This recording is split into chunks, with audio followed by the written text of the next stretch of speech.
Okay. I guess we had traffic or car accident or something to that effect. So we'll get started though. All right. Well, we've got our first East Coast trip coming up this week. So we'll leave Thursday for that game and head out to Maryland, practice Friday out of Maryland, and then play the game 12:30 Pacific, 3:30 Eastern time. So looking forward to getting back on the field and getting back after it. Was able to obviously spend a lot of time on this past game, and really, the game reminded me a lot of the heavyweight fight that went on at Oregon and Penn State that night when it was 3-3 at halftime. Ours was sitting there at 7-3 at halftime. Ours was sitting there at 14-6 at the end of the third quarter. I think they were 10-3 at the end of the third quarter.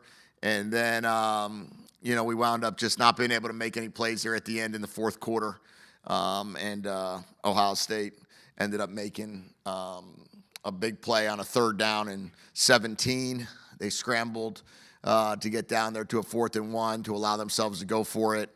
And that resulted in their touchdown and was able to kick a field goal early in the fourth, where we were very close to having a chance to block that, and the kicker actually slipped and still made it. So it was a good game. Disappointed in the fact that we had 6 3rd and 3 or lesses, and we only converted on one of those. And disappointed in the fact that we had 3 possessions inside the 20-yard line and only had 6 points. So we can't have a 1st and goal on the 2 and a 1st and goal on the 7 and walk away with 6 points, and a 2nd and 5 on the 18. So those were 3 possessions that were critical, that we need to be better at. But we'll learn from it, and hopefully we'll have an opportunity here to play better on Saturday than we did this past one.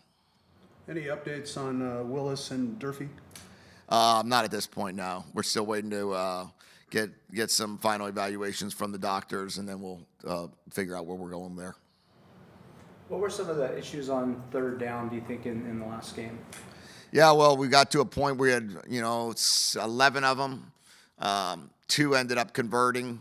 1 ended up, it was a 3rd and 2. We got a yard. We went for it on 4th and 1, and we got that. So we had about 3 of the drives. They're very good, number 1. Number 2, the third downs that we had were kind of, there were some weird ones. There was a 3rd and 10 on the 10, which is very challenging. There was a 3rd and 18. There was a 3rd and 13, both of which are very challenging. Penalties cost us there. And then we wound up not being able to. We had a couple of third down. We had a 3rd and 3 on the 3, where we didn't have a good play on. Weren't able to convert there. Took a sack, and then we had a 3rd and 3 at the end of the game, where we tried to take a shot that we threw incomplete and went for it on 4th and 3. So just all together, we just didn't convert like we need to. You got to make 3 more of those, right? If you're 6 for 11, you're sitting there over 50%, which is elite. And instead, we were 2 for 11. So we got to find a way to make a few more of those. When we talked to you post-game, it seemed like the overall vibe was sort of optimism about you guys are getting closer. Obviously the 2 games last season that you guys had against teams of this quality were not quite as close. How do you kind of balance, you have such a young team this season, how do you balance that with the long-term vision of what you're building with this program, with obviously you want to win games now? Sure. Well, we talked to as a team that there's a difference between disappointment and discouragement. We were not discouraged, right? We were disappointed. And when you're disappointed, you just refocus and you move forward. And that's what we're going to do. We felt that we matched up well. I don't think there was a question that I think at one point in the first half, we were double the yardage. I think we had 153 yards. They had 75. We won the turnover battle. We took the ball away once. We were +1 there. We had goal to go 2 different times. They had goal to go 2 different times. So we kind of felt like we went head-to-head, so our guys were encouraged regarding that and confident that they can continue on that upward trajectory. But on the same token, we watched yesterday as a full team. We went through the game and talked about certain places where we affected the outcome in a negative manner, and how do we avoid that moving forward. This road trip is not unlike the Rutgers trip last year as far as miles involved and maybe similar skill level with the football team. You learn anything from last year's trip that could help you this time around? Yeah, well, the Rutgers game was an interesting one, because we ended up doing a lot of things well, but didn't finish the game well. Meaning I think outgamed them by 280 yards, but still, but ended up losing the game by 3. The difference being, we learned that our team is probably more prepared for those East Coast trips now that we've had 3 of them. This will be the 4th for a few of the guys. Demond lived through Rutgers, Penn State, Indiana, Iowa, 4 road trips this year from last year. So this won't be anything new to him, nor to Denzel, nor to Jonah, nor to many of the guys that were on the team a year ago. I'd say that the game is at 3:30, so we're going to go on Thursday against Rutgers. Against Rutgers, we went one day before. It was a Friday night game, but we went on Thursday. We're going to go 2 days before this week because of the fact that it's a 3:30 kick, not an evening kick. And we're also, I feel, more confident on the road. We had one road game this year. We're 1-0 on the road. Our team feels good about how we can play, whether it be on the road or at home. And I think that we're looking forward to going into Maryland and seeing how well we can do. If Carver can't go, is it just Max, and is there any kind of competition there at left Yeah, tackle? it's Max and Swanee are competing for that left tackle job if Carver can't go. And then we also have some flexibility. We have John Mills played left tackle in high school. Drew can always slide over if we choose.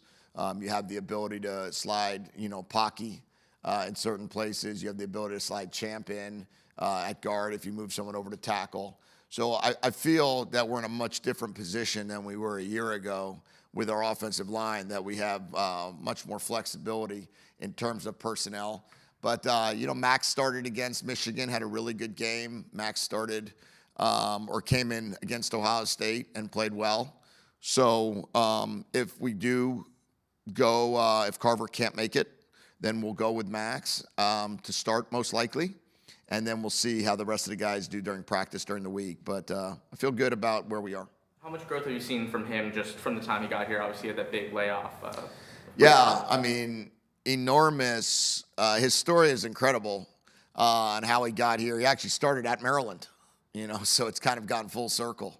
But he was actually at Maryland 5 years ago, I think it was, and then had a couple junior college stops and had to not play football for a while to help take care of his family and his mom, and then brought him back. And I think that where he's at now, he was actually playing at a really good level before his injury a year ago. So he was going to be our starting left tackle for the remainder of the season once he was able to get cleared. But then unfortunately against Iowa, he got hurt. So he came back ready to go. He had a really, really good camp. And he was never discouraged by having Carver here. So it actually helped him get better. And Carver is still going to continue to fight to get back and play. And Max is going to be ready if Carver can't, and he'll be ready to go as long as Carver can. Looking at the secondary, do you have any updates on Rashawn Clark and CJ Christian? Rashawn is cleared, good to go. He's back. CJ is not at this point, so still working through a turf toe for CJ. And those are challenging. Those are really challenging, as we see really across the country from Joe Burrow on, that, you hear about these turf toe injuries, and they're pretty significant. Durfee actually missed a lot of time last year because of it. CJ's not in that position, but I think we're probably a week or two away for CJ. but Rashawn is fully cleared, and we're expecting him back, and we're hopeful that Takario will be back as well. What's the area of injury Takario's been dealing with? Rip. If Durfee's unable to go, do you have a long list of guys that could replace him? Long list? No, I don't think there's a long list, but there's a list. We have Jacob Lane is playing exceptionally well. Isaiah Ward is playing very well. Deshaun Lynch is back. All makes a difference. Hayden Moore, X-Ray Alexander are both guys that play outside linebacker as well. So if Durf can't go, we've got 5 guys that are available to play 2 spots and that can do it at a high level. Jacob and Isaiah Ward and Deshaun Lynch rotation of 3 is at a very high level, both pass rushers and stopping the run. And then having Hayden and X-Ray available as well puts us in a good spot. And with your inclination to start freshman, Devin Hyde would probably be in the mix too. And then Devin Hyde is certainly in the mix. He played some at defensive or outside backer in week 1 when Deshaun Lynch couldn't go as well. And then he's playing fantastic on special teams. Absolutely. You just watch him on special teams, and it's fun to see. So he will certainly be starting at 3 phases on special teams every week. So we'll certainly see if we can get him in certain down and distances as an edge rusher. How do you evaluate the way the linebackers played, especially in the first game without Buddha for the whole time? Well, Jacob Manu is a special player, and he was able to get 29 reps in the game. We expect him to be able to take more this week. That was his first game back, so we had him on a 30-play rep count for the first game back, and he played very well, very well. Devin played well as well. Obviously, losing Buddha, is tough, but it actually was like a 1-for-1 where Buddha, the same week that Jacob was cleared was the first week that Buddha couldn't play. So at least we had Jacob there. Now we have to figure out what's that going to look like for Jacob in regards to redshirting, not redshirting. Hopefully we can get some clarification on a 5-for-5 situation if we can get to that where guys can play for 5 years. I saw most recently there was another injunction there that allowed it to happen. So we'll see what that looks like. But until we get a better clarification there, we're going to have to figure that one out with Jacob. But X-Ray is coming along. Devin played well, really well. And then I think we're very close with Zadrius. So that's exciting to see Zadrius back. He'll be practicing this week full go. So we'll see what that looks like.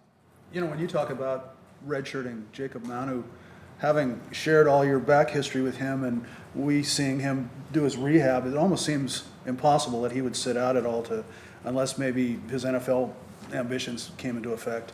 Wouldn't that be the case, that you'd have trouble sitting him?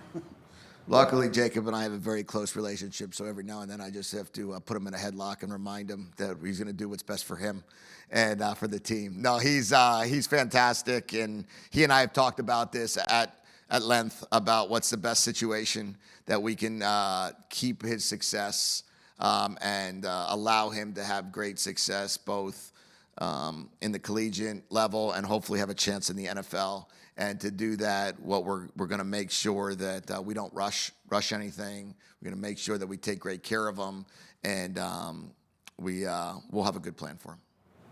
You guys played a lot of 3 safety looks against Ohio State last week. Ryan played almost 2/3 of the snaps.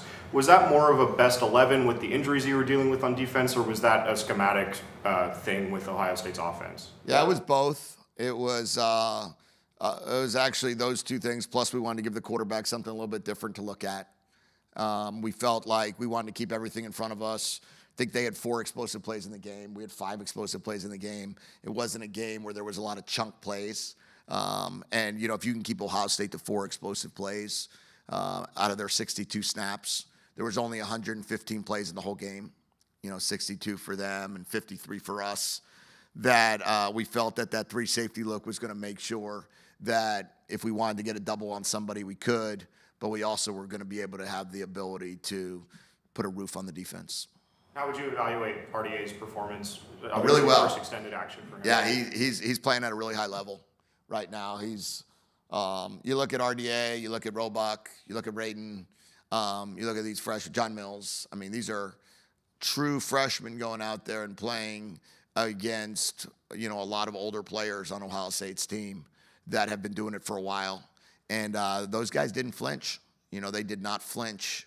And we're going to continue to play freshmen. And with that next year's class entering in January, my guess is we'll probably have 18 or 19 guys that come early again. That will enable us to continue our growth and our development and how we like to get freshmen going, and will enable us to really be young, but be able to go compete at the highest level.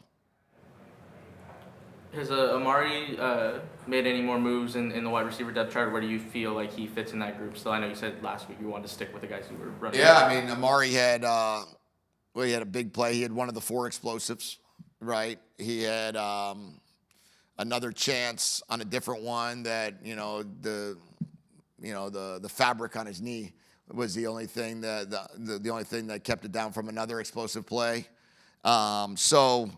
Amari's continuing to play more and more, and that's our goal, right? He was coming off of a soft tissue injury, right? It wasn't a type of injury that you could rush someone back when it's a hamstring. But on the same token, once you do get back, you can get more and more and more. So we're really trying to build up that callus now that Amari can continue and keep taking reps, and he'd be another candidate that would be a 5-for-5 candidate if we could, when we get the answer on that as well. That's why it's so important, that we get an answer, that we're 4 weeks in and 5 weeks in, and you got to make decisions on red shirts and not red shirts, and you got to make all those type decisions that go into this that you'd love to know, are we going to allow these kids to play for 5 years? For guys like Jacob and Amari specifically, like what is your big argument for them getting a 5th year? Like, how does that, what would you tell like the NCAA about why these guys should get that extra season? Well, I think Jacob is a completely different situation. I mean, there's NIL opportunities that they didn't have, and that's really what it comes down to for a lot of these kids. And when you have someone like a Jacob Manu that can play 2 years, is coming off of an ACL, missed 6 games a year ago, then missed the first 3 games of this year, and then you got to slowly progress him back into the season. To say that this is the only year he can play isn't right. It's not right to do the team. And then you have an injury at his position, so now you're kind of forcing him to make a decision that could directly impact financially, his career. Because if he does go play these 9 games, and this is it. If he doesn't, and he plays 4 games, and he has a whole nother year, he'll be probably a team captain for us. He'll probably be able to have an incredible amount of outside NIL opportunities because of his personality and because of what he means to the team. He'll be able to receive revenue share dollars, and none of those things will be available to him if his time is expired. And it just doesn't feel right to me when we're letting guys that went to junior college be able to come back and play for 5 or 6 years. Anything else for Coach? All right, thank you.